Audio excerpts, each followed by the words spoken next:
സുനിൽ, ഇപ്പോൾ വലിയ പ്രഖ്യാപനങ്ങൾ ഇല്ല.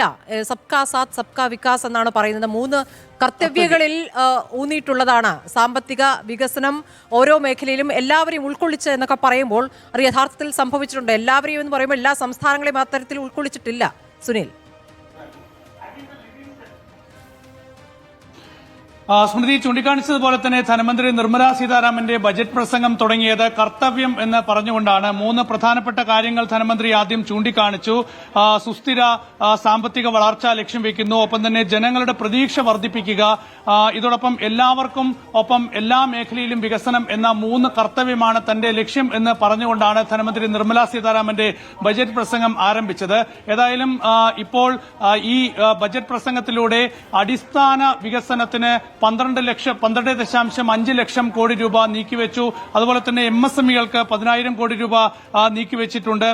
അതുപോലെ സെമി കണ്ടക്ടറുകൾക്ക് 40,000 കോടി രൂപ നീക്കിവെച്ചിട്ടുണ്ട്. അങ്ങനെ ഈ ചെറുകിട വ്യവസായങ്ങൾക്കും അതുപോലെ തന്നെ അടിസ്ഥാന സൗകര്യത്തിനുമൊക്കെ തന്നെ കൂടുതൽ തുക നീക്കിവെച്ചുകൊണ്ട് ബജറ്റ് പ്രസംഗം നടത്തുമ്പോഴും ഒരു സമഗ്ര വികസനം അല്ലെങ്കിൽ സാമ്പത്തിക മേഖലയുടെ ഒരു സമഗ്ര സാന്നിധ്യം അറിയിക്കുന്ന ബജറ്റാണോ എന്ന് ചോദിച്ചാൽ അങ്ങനെയല്ല എന്ന് വിലയിരുത്തേണ്ടി വരും. ഏതായാലും പല സംസ്ഥാനങ്ങളും വലിയ പ്രതീക്ഷയോടെയാണ് ഈ ബജറ്റിനെ ഉറ്റുനോക്കിയത്. പ്രത്യേകിച്ച് ഇവിടെ ചൂണ്ടിക്കാണിച്ചതുപോലെ തന്നെ തെരഞ്ഞെടുപ്പ് സംസ്ഥാനമായ കേരളം, മറ്റ് തെരഞ്ഞെടുപ്പ് സംസ്ഥാനങ്ങൾ, ആ സംസ്ഥാനങ്ങൾക്കൊന്നും തന്നെ പ്രത്യേക പദ്ധതികളൊന്നും തന്നെ ഈ ബജറ്റിൽ വകയിരുത്തിയിട്ടില്ല എന്നത് വളരെ ശ്രദ്ധേയമായ ഒരു കാര്യം തന്നെയാണ്.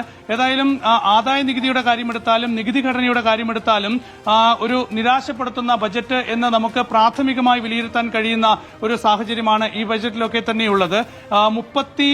28 ലക്ഷം കോടി രൂപയാണ് നികുതി വരുമാനത്തിലൂടെ ഈ ബജറ്റ് പ്രതീക്ഷിക്കുന്നത്.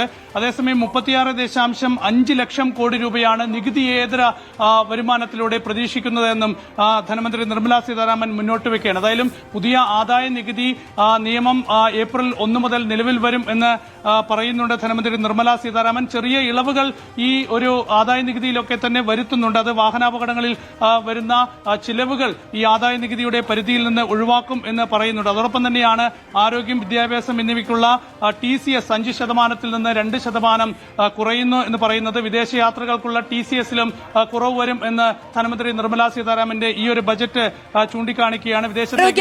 ആരോഗ്യമേഖലയിൽ വലിയ രീതിയിൽ ഒരു നീക്കിവെപ്പുണ്ട് അല്ലെ? മരുന്നുകളുടെ നികുതി ഇളവടക്കം ക്യാൻസർ ആയുർവേദ എയിംസ് വരാൻ പോകുന്നു. 3 Ayurveda all India institute of medical സയൻസിന് പോലെ all India institute of Ayurvedic science Ayurveda മേഖലയുടെ ഭാഗമായിട്ടുള്ള കുറെ കാര്യങ്ങൾ കൊടുക്കുന്നുണ്ട്. അതോടൊപ്പം 17 മരുന്നുകളുടെ ക്യാൻസർ മരുന്നുകൾക്കും ക്യാൻസർ അടക്കം 7 അപൂർവ രോഗങ്ങൾ അതെല്ലാം ചെയ്യുന്നു. അതോടൊപ്പം MSMEയിൽ നേരത്തെ പറഞ്ഞ 10,000 കോടിയുടെ ഒരു പദ്ധതി വരുന്നുണ്ട്.